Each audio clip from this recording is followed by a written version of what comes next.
In today's generation, your use of technology among students affect their academic performance. However, the effects of technology may give the student either positive and or negative effect. And the first, asset, uh, asset, asset to technology in education. Students can use technology to access the internet. Students can find useful information related to the lesson content. For extensive information related to the lesson, meaningful quiz for their work to make it better.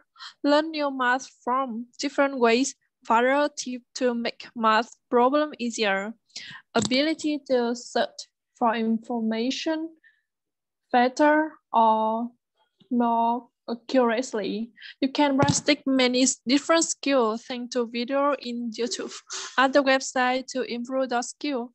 In addition, the type as well as the type of technology will also help people in education. Yeah, it's also a not bad idea, but I add comment about this aspect as follows.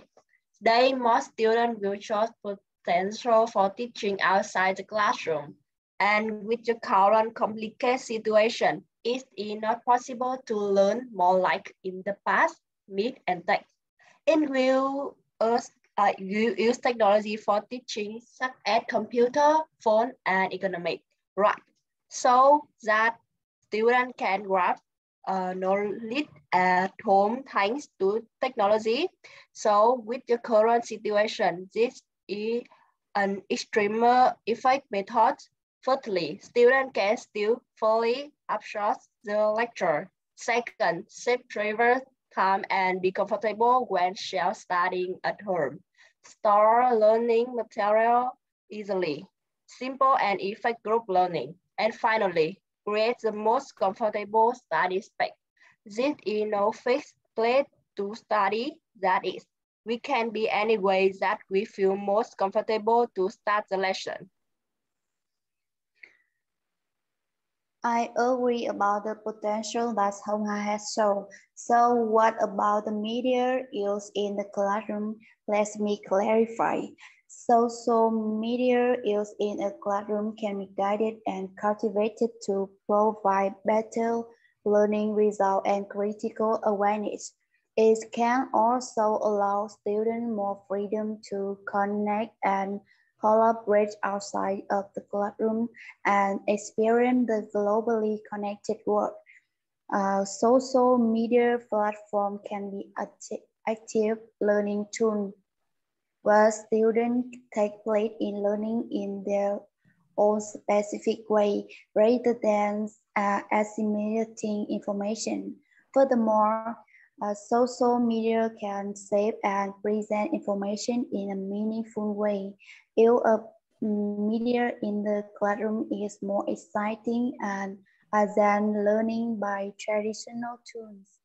Even more, sharing information with other students promote deeper engagement between student plus it can be a strong motivator as students can put more effort into the work, knowing that it will be interacted through social media. Using media is not bad, but beside the technology-based disadvantage, I understand where you're coming from, but I have a different opinion. Using media is not bad. While some form of technology may have made positive trends in the world, there is evidence for the negative efforts of technology and its overuse as well.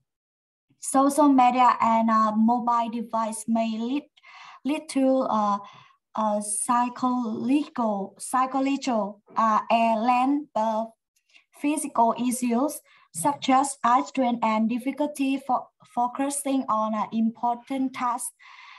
They may also contribute to more serious health conditions such as depression. The overuse of technology may have a more significant impact on developing children and teenagers. And I'm here today to clear the ups. The first, overuse or dependence on technology may have adverse psychological efforts, including number one, eye strains.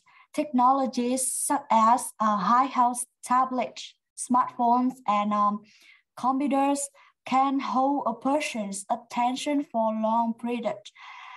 This may lead to eye strain. Symptoms of the digital eye strain can include low visions and dry eyes. Eye strain may also lead to pain in other areas of the body, such as the head, the neck, or shoulders. So several technological factors may lead to eye strain, such as screen time, screen rays, screen brightness, viewing too close or too far away, poor sitting postures, underlying vision issues. The problems mentioned above also create a very serious problem. Number two, poor postures. The way many people use mobile device and computer may also contribute to incorrect postures. Over time, this may lead to musculoskeletal users. Number three, yes, sleep problems. Using technology too close to bedtime may cause issues with sleep. This effort has to do with the fact that blue light, such as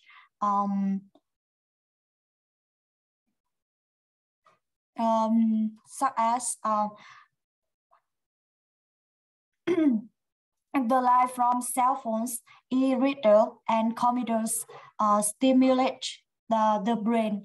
This disturbance could make it harder to fall asleep or lead to the person feeling less alert the next day. The second in children. Children's brains are still developing and may be more sensitive to the efforts of technology and its overuse than adult brains. Children who overuse technology may be more likely to experience issues include low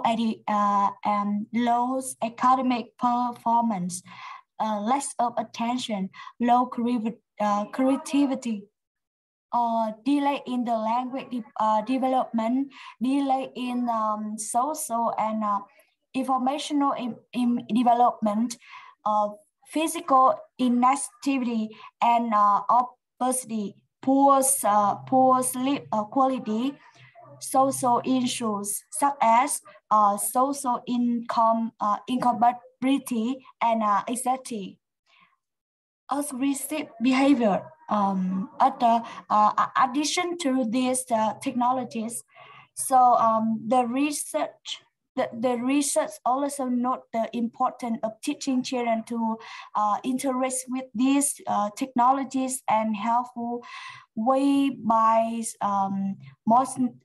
monitoring this time using them and providing interesting alternatives. Yes, Oppo is my personal opinion about difference. So do you have any comments? I have. I'm gonna show you guys about technology negative effects on memory. Even though technology may not affect the actual information that we receive, it does affect how we perceive it and store it on our memory. Technology decreases the strength of the memory and how well we will be able to retain that information from our brain. So technology strongly affects our memory. For example, we used to have to try to remember information if we want to access it later. Now we can rely on our phones to store information, and we have everything we need to know if we just Google it. This could be negative effects our memory. This can be shown in Sparrow et al. Study on the effects of the internet and memory. In addition, excessive passive use of technology can have an emotional impact on life. Studies have even suggested that the habits can lead to depression, anxiety, and lack of sleep. Using the technology a lot makes you feel tired and distracted. The last session is Lum's presentation. Collaboration. It was COVID-19 disease, which has no signal of remission in the technological era of developing such as Storm. The school solution is then to go online. During lesson, teacher and student must constantly work together. Students are not an embodiment to active and dedicated students. For the students who are inbuilt and fearful of contacting, the student who against collaboration with others and turn off the camera and microphone.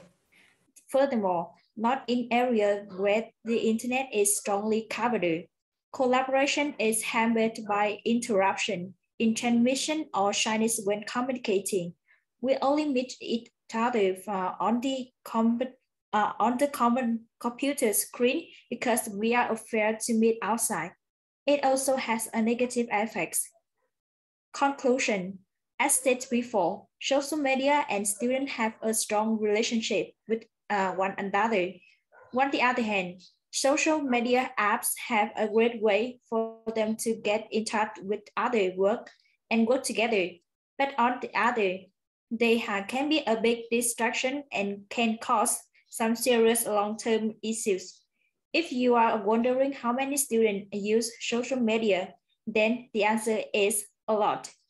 Those students need to find a balance between the use of social media and their academic performance, as both seem to get more and more intertwined with one another as time goes by. That's the end of our presentation. Thank you for your attending.